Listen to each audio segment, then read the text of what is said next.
হযরত আয়েশা রাদিয়াল্লাহু তাআলা আনহা তিনি বলেন, আমার রাসূল সাল্লাল্লাহু তাআলা আলাইহি ওয়াসাল্লাম তিনি ওই দিন নিসফে মিন শাবান, ওই রাত্রে বরাদ্দ ছিল তিনি আমার ঘরে অবস্থান করবেন, রাত্র আমার ঘরে কাটাবেন। তিনি বাহির থেকে ঘরে আসলেন, তিনি ঘরে এসে তিনি আবার ঘর থেকে বেরিয়ে গেলেন। আমি মনে করলাম তিনি তার অন্য কোনো স্ত্রীর ঘরে যাবেন। আমি মনে একটু সংকোচ করলাম, দেখলাম না, তিনি জান্নাতুল বাকিতে গিয়ে কবর জিয়ারত করছেন আর তাদের জন্য দোয়া করছেন। তখন ঘরে আসার পরে আমি বললাম, ইয়া রাসূলুল্লাহ সাল্লাল্লাহু আলাইহি ওয়াসাল্লাম, আমার পিতামাতা আপনার জন্য কোরবান হোক। আমি এটা মনে করেছিলাম, কিন্তু আমি দুনিয়ায় নিয়েই পড়ে আছি, অথচ আপনি পরকাল নিয়েই চিন্তা করছেন। এজন্য আমি আপনার কাছে ক্ষমা প্রার্থী। তখন বললেন, হ্যাঁ আয়েশা, তুমি কি জানো এটা কোন রাত্র? তখন বলল, আল্লাহ এবং তাহার রাসূল ভালো জানেন। বললেন, এটা হচ্ছে নিসফে শাবান, শাবানের মধ্য রজনী, অর্থাৎ এটা এমন একটা রাত্র যে রাত্রে ওই এলাকার যে মেষ পালক, যত মেষ আছে, এই মেষগুলার গায়ে যত পশম আছে, এর চেয়ে বেশি মানুষকে আল্লাহ তাআলা এই নিসফে মিন শাবান মধ্য রজনীতে আল্লাহ মাফ করে দিবেন, ক্ষমা করে দিবেন। তো এখন আমাদের দেশে বলা হয়, সেই রাত্রকে বলা হয় শবে বরাত, শবে বরাত। কিন্তু এটা কোরআনেও নাই, হাদিসেও নাই। এটা হচ্ছে ফার্সি ভাষা, আমরা এটাকে বাংলা বলি, অর্থাৎ বাংলা মনে করি, কিন্তু এটা ফার্সি ভাষা থেকে সব অর্থ রাত আর বরাত অর্থ নির্ধারণ করা। কাকে কাকে আল্লাহ ওই রাত্রে ক্ষমা করে দিবেন, কাকে কাকে আল্লাহ তাআলা ওই রাত্রে মাফ করে দিবেন, কাকে কাকে আরো হায়াত বৃদ্ধি করে দিবেন, কাকে কাকে রিজিক বা বৃদ্ধি করে দিবেন, কার বিপদ আপদ বালা মুসিবত আল্লাহ তাআলা কেটে দিবেন। এভাবে আল্লাহ তাআলা তাকে ওই রাত্রে অনেক নিয়ামত দান করবেন। এই জন্য বলা হয় ওই রাত্রে নিসফে রহমত, অর্থাৎ রহমতের রাত্র, নিসফে রহমত, রহমতের রাত্র, নিসফে বারাকাত, বারাকাত বরকতের রাত্র, গুনাহ মাফের রাত্র, ক্ষমা চাওয়ার রাত্র। এবং ওই রাত্রে আল্লাহ তাআলা অসংখ্য মানুষকে বরকত দিবেন, রিজিক দিবেন, হায়াত দিবেন, মাফ করে দিবেন, তার বিপদ আপদ বালা মুসিবত তার তাকদীর থেকে কেটে দিবেন। সুবহানাল্লাহ বলেন। তাহলে আমরা বলি কি শবে বরাত, কিন্তু সেটার নাম হচ্ছে নিসফে মিন শাবান। কারণ হচ্ছে আমরা আরবি জানি না, আরবি না জানার কারণে আমরা কি করি, বাংলা উচ্চারণ করি, কিন্তু সেটা বাংলাও না, সেটা হচ্ছে কি ফার্সি, সেটা হচ্ছে ফার্সি। তো আল্লাহ তাআলা ওই রাত্রে কাকে কাকে ক্ষমা করে দিবেন না, এটা রাসূল সাল্লাল্লাহু আলাইহি ওয়াসাল্লাম বলেছেন। আচ্ছা, এর আগে আরেকটা কথা বলিনি, হযরত আয়েশাতুল উম্মাহাতুল মুমিনিন আয়েশা রাদিয়াল্লাহু তাআলা আনহা তিনি বলেন, ইয়া রাসূলুল্লাহ, এই নিসফে মিন শাবান, শবে বরাত, অর্থাৎ কি শবে বরাত, নিসফে মিন শাবান, এই রাত্রে আসলে আমি কি বলবো, কি চাইবো? বললেন যে, হে আয়েশা, তুমি বলবা, আল্লাহুম্মা, হে আল্লাহ, ইন্নাকা আফুন, নিশ্চয় আপনি ক্ষমা করা পছন্দ করেন, তুহিব্বুল আফওয়া, আপনি ক্ষমাকারীকে ভালোবাসেন, সুতরাং তুহিব্বুল আফওয়া ফাআফু আন্নি, আমাকে আপনি ক্ষমা করে দেন, তুমি এই কথা বলবে। দেখছেন কত সুন্দর একটা দোয়া শিখে দিয়েছেন। তা আমরা যদি সবাই মিলে একসাথে বসে বলি, তুহিব্বুল ফাআফু আন্না, আন্না তো হচ্ছে কি আন্না, অর্থাৎ আমাদের সকলকে ক্ষমা করে দেন। আর যদি বলেন আন্নি, তাহলে আমাকে ক্ষমা করে দেন।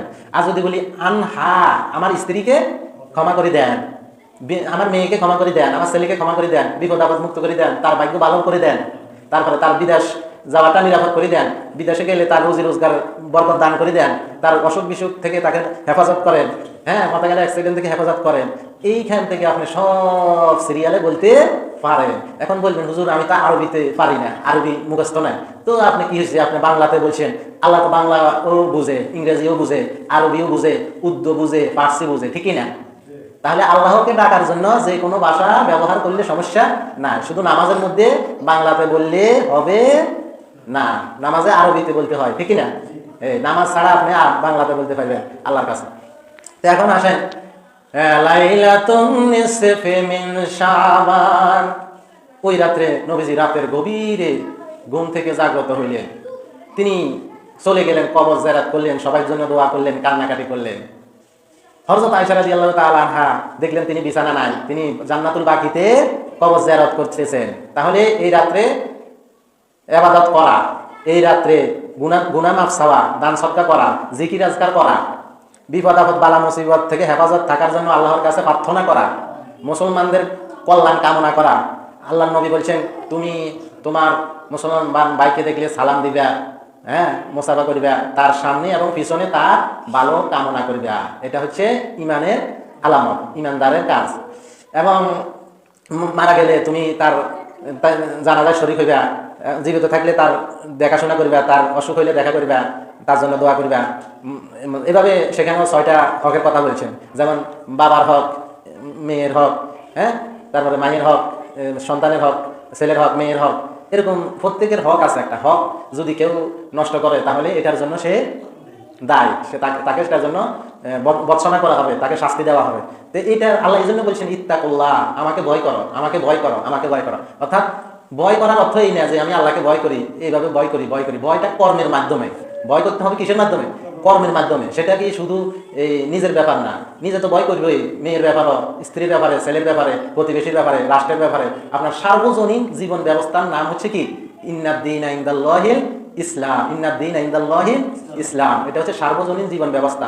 ওমাইয়াবতাগি দীনান, ওমাইয়াবতাগি গায়রাল ইসলাম দীনান ফালা ইউকবালা মিনহু, যদি কেউ ইসলাম ছাড়া অন্য কোনো ধর্ম তালাশ করে তাহলে ফালাই ইউকবালু, তার থেকে সেটা কখনো কবুল করা হবে না। আমি কইছি না, আল্লাহ বলছে। আল্লাহ কি বলছেন? ইসলাম ছাড়া, ইসলামের জীবন বিধান ছাড়া, নিয়ম কানুন ছাড়া অন্য কোনো ধর্মের নিয়ম কানুন তালাশ করলে সেটা কখনো কবুল করা হবে। অর্থাৎ দিন মানে কি? ইসলাম মানে কি? নিয়ম কানুন মেনে চলা, জীবন ব্যবস্থা মেনে চলা। তো এটা নিয়ম কানুনটা আল্লাহ দিয়া দিয়েছেন সব কিছু। আপনার উপরে সন্তানের হক কি, সন্তানের উপরে আপনার হক কি, স্ত্রীর উপরে আপনার হক কি, আপনার উপরে স্ত্রীর হক কি, প্রতিবেশীর উপরে আপনার হক কি, আপনার উপর প্রতিবেশীর হক কি, হ্যাঁ, পাড়া মোল্লার হক কি। এভাবে একবারে নিচ থেকে উপর পর্যন্ত, উপর থেকে নিচ পর্যন্ত পুরা দুনিয়ায় এর ব্যাপারে কোরআন বলছে কথা, ঠিক না? যে কি বলছে? যে তোমরা তো একটা মাছি ডানা তৈরি করতে সক্ষম না। একটা মাছির ডানার মূল্য যদি পৃথিবী থাকতো, পৃথিবীর মূল্য যদি একটা ডানার, মাছির ডানার সমপরিমাণ আল্লাহর কাছে থাকতো, তাহলে একদম কাফের মুশরিককে আল্লাহ কি করতেন না? এক ঢোক পানিও খাওয়াইতেন না। এখন দেখেন, কাউকে যদি 1 লক্ষ মশার ডানা দেওয়া হয়, সে কি কিনবে? 4 দিরহাম 4 পয়সা দিয়ে কিনবে? কিনবে না। বলছেন যে তোমরা তো ওই যে খেজুরের ভিতরের আটির উপরের যে আবরণ, সাদা পাতলা আবরণ, সেটা বানাইতেও সক্ষম নয়, সেটারও তোমরা মালিক নয়। সেই খেজুরের ভিতরে আটির উপরে পাতলা যে একটা অংশ, সেটারও মালিক কে? আল্লাহ।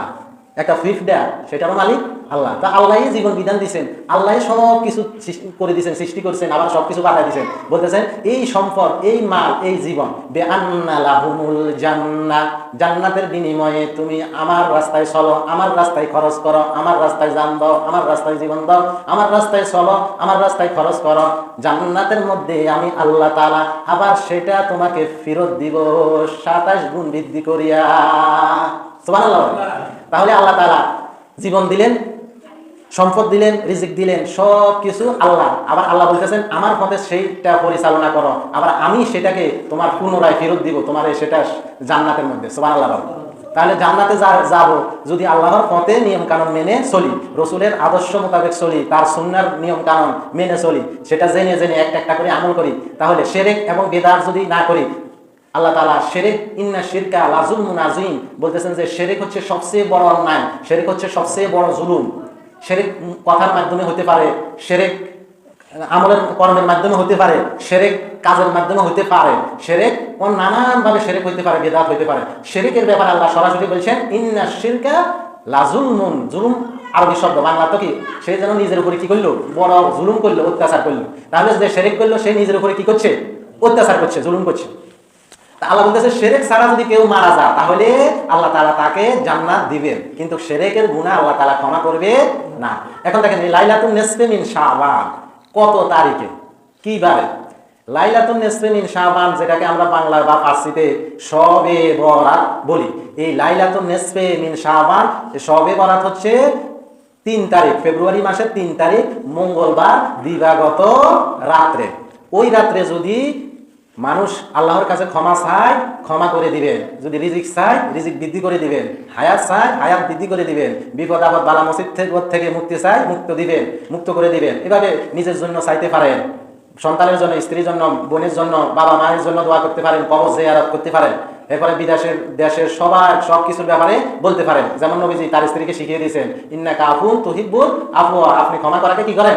পছন্দ করেন। আপনি আমাকে কি করে দেন?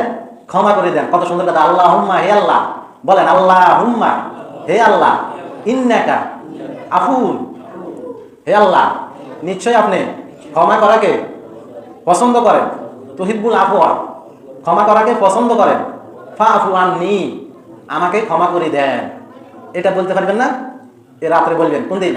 সবসময় তো বলবেন, ওই রাত্রে বিশেষ করে পুরা রাত্রে বলবেন, পুরা রাত্রে দুরূদ শরীফ পড়বেন, পুরা রাত্রে জিকির করবেন, পুরা রাত্রে আপনি দান সদকা করতে পারেন, পুরা রাত্রে আপনি দোয়া করতে পারেন, চাইতে পারেন, পুরা রাত্রে চাইতে পারেন। তবে নীরব নিস্তব্ধ আপনার সাথে সম্পর্ক কার? আল্লাহ। শান্তি নাই, শান্তির মালিক কে? আল্লাহর একটা নাম আছে, ইয়া সালামু। সালাম, সালাম অর্থ কি? শান্তি। আপনি বললেন ইয়া সালামু, হে শান্তিদাতা, হে শান্তিদাতা, আমাকে শান্তি দান করো। আল্লাহর নাম কি? তাহলে শান্তির মালিক কে? তো ওই রাত্রে আপনি শান্তির জন্য আল্লাহর কাছে বলবেন, ফরিয়াদ করবেন। এবং এর চাইতে সবচেয়ে বড় ফজিলতপূর্ণ মাস এবং সময় হচ্ছে লাইলাতুল কদরে খায়রুম মিন আলফি শাহর, সেটা হচ্ছে রমজান মাস। দেখেন, কোরআন নাজিল হয়েছে, পুরা কোরআন পৃথিবীর আসমানে একসাথে নাজিল হয়েছে কবে?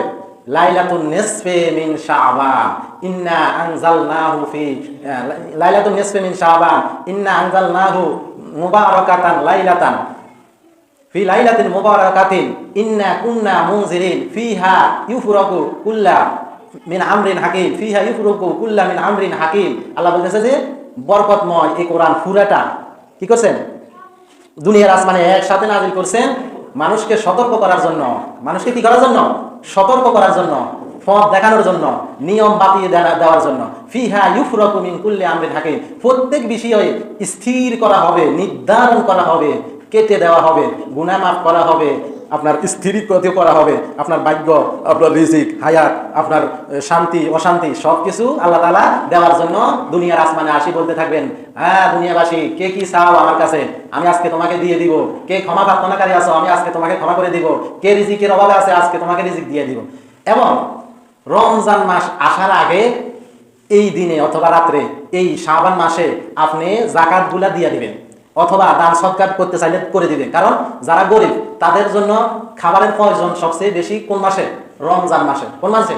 রমজান মাসে বেশি। তারা চিন্তা করে আরে কি খাই, রোজা রাখুন, কি খাই, ইফতারি করুন, চিন্তা করে। তো দেখা গেছে মানুষের দেয় কখন? রমজানের শেষের দিকে, তখন তার রমজান থাকে না। এই জন্য এই মাসের শেষের দিকে দিলে রমজানে সবচেয়ে গরিব দুঃখী যারা অভাবে আছে তারা সবচেয়ে বেশি উপকৃত হবে, এবং যিনি দান করবেন, যিনি জাকাত দিবেন, তিনিও সবচেয়ে বেশি লাভবান হবেন, বেশি সওয়াব পাবেন। কথা বুঝাইতে পারছেন? এরপরে লাইলাতুন নিসফে মিন শাবান, এটা শেষ হওয়ার পরে সামনে আসতেছে রমজান। কেন? তো রমজান হচ্ছে 19 তারিখ। কত তারিখ? 19 তারিখ বৃহস্পতিবার। 19 তারিখ বৃহস্পতিবার। তাহলে আমরা সার্বজনীনভাবে এগুলো সব কিছু নিয়ম কানুন মেনে আমরা ইবাদত করবো। এই লাইলাতুন নিসফে মিন শাবান, শবে বরাত পালন করবো, উদযাপন করবো, কিন্তু এটা ওইভাবে না, বেদাত শিরক যেন না হয়। ফুটকা ফুটানো নানান ধরনের কিছু আছে যেটা নিষিদ্ধ। যেমন কবর জিয়ারত করবেন, আপনি সম্পর্ক করবেন সরাসরি আল্লাহর সাথে, গোপনে, ঠিক আছে নি? এশার নামাজ আবার বাদ দিলে কিন্তু ওই হবে না। এশার নামাজ হচ্ছে ফরজ, যেটা 4 রাকাত এশারের নামাজ যদি আপনি জামাতের সাথে পড়েন, রাত্রের অর্ধেক পর্যন্ত আপনি নফল নামাজের সওয়াব পাবেন। এমনিতে ফরজটা আদায় হয়েছে, আপনি এমনি বসে থাকলেন, ঘুমাইলেও আপনি নফল নামাজের সওয়াব পাবেন। এরপরে আপনি যদি ফজরের নামাজ জামাতের সাথে পড়েন, তাহলে আপনার পুরা রাত্রে নফল নামাজের সওয়াব আপনার আমলায় লেখা হবে। কিন্তু এটা হচ্ছে একটা আলাদা বোনাস। কিন্তু ওই নিসফে মিন শাবান সেটা হচ্ছে এমন একটা রাত্র যেটা গুরুত্ব রাসূল সাল্লাল্লাহু আলাইহি ওয়াসাল্লাম বুঝাইতে গিয়ে বলছেন যে এই রাত্রে সব মানুষকে ক্ষমা করা হবে, কিন্তু 2 ব্যক্তিকে ক্ষমা করা হবে না। কাকে? এবার জানা, আও মুশরিকিন, যে শিরক করলো তাকে এই রাত্রেও ক্ষমা করা হবে। আও মুশাহিনিন, যে বিদ্বেষ পোষণ করলো এই রাত্রে তাকে ক্ষমা করা হবে। হিংসা পোষণ করলো এই রাত্রে ক্ষমা করা হবে এবং আরো এটা সহিহ হাদিসের মধ্যে এই দুটা কথা আছে।